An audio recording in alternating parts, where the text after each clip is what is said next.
Hello, great people of YouTube. In today's video, I'll tell you about something that's truly important. So something that I learned through psychology and something that's very popular in the routines of every successful people. It's called Pareto Rule, and it's associated with the scheme that's being split between 80% and 20%. So as you do some kind of an action, like doing it, like when it's like the total completion of it, when you do it, then you have 100%.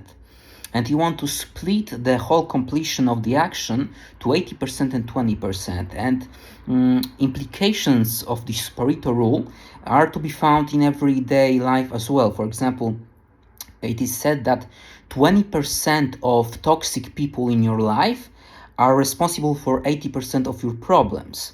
And what I like to do is that I look for analogies between sport and life. I connect the dots.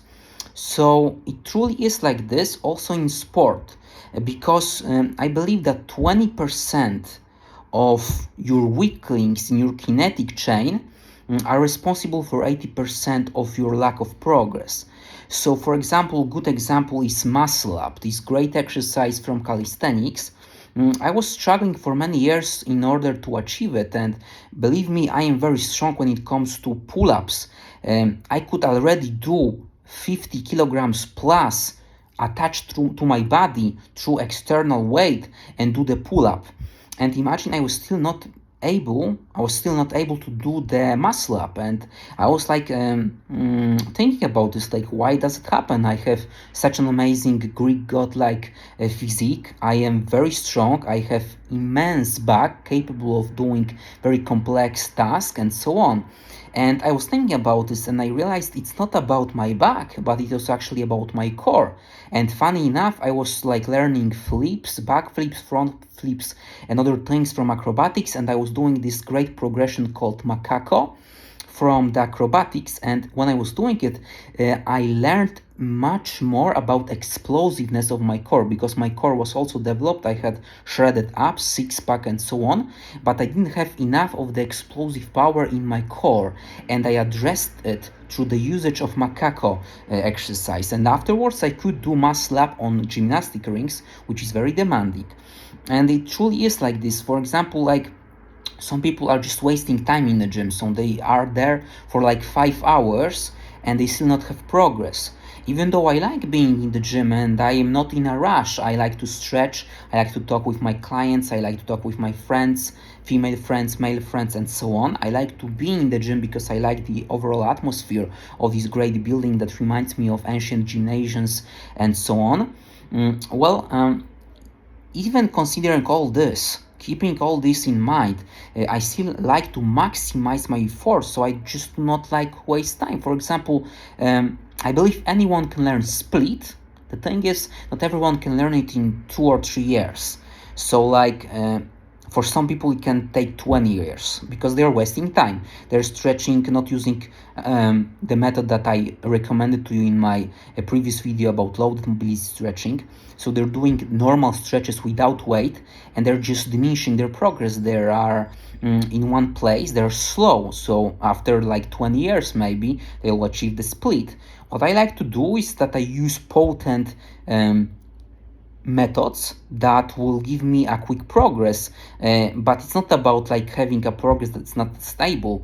It's just that I'm ambitious enough to have multiple goals. I like to learn new languages. I speak French, German, English, Polish language, and I'm learning Hebrew language. I like astrophysics, I like traveling, I like meeting new girls, and all this demands from me a lot of time. So I want to pursue my Spartan-like routine. I want to be powerful. I want to be dominative in my physique and strength.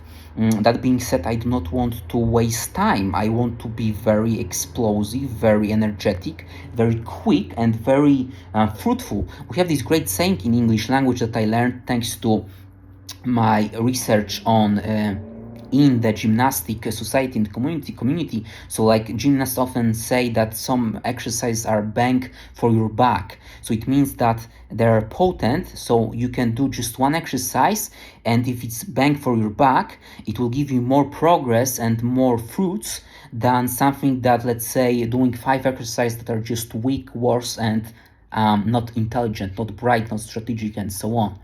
That being said, so you need to keep the Pareto rule in your mind, and it can be like used in different ways. So, for example, like I said, 20% of toxic people in your life, if you are talking about Pareto rule in terms of relationships and psychology, like 20% of toxic people in your life are responsible for 80% of your bad mood and so on. So you just eliminate those people, and then your mood is significantly improved.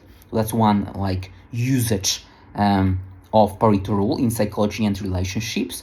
In gymnastics, in sport, in athleticism, and in other like genres of exploring your body, being a mover, and so on. You can also use the Pareto rule, like I said. So like you do 20%, like you focus on the 20% of your weak kinetic chains. Like I said, this example of me doing a muscle up or actually not being able to do it because I had a weak core. So that was only 20%, because overall I was very strong. 80% of my body was great. Great calves, great shoulders, delts, back, everything. But 20% of it was weak, and it was core. Even though it was looking shredded and I had a six-pack, it was not explosive enough to perform a muscle up on gymnastic rings. So I want this vlog to be quick, and I want to summarize my words and my knowledge. So I want to keep this information, this intel, this data for you. So like try to be optimal, strategic about your approach. Try to incorporate psychological rules like Pareto rule into your training, so that you look for weak links and you look for the real problems.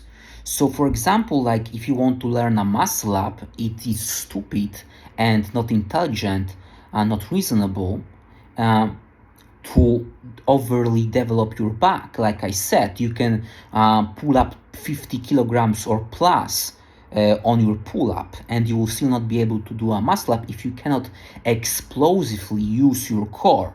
So you need to be strategic and intelligent about your training, and you need to use different tools that are available to you from the broad spectrum of human knowledge. So that's what I wanted to say. I am very grateful for you for watching my video, and please think about my words and have a real nice day.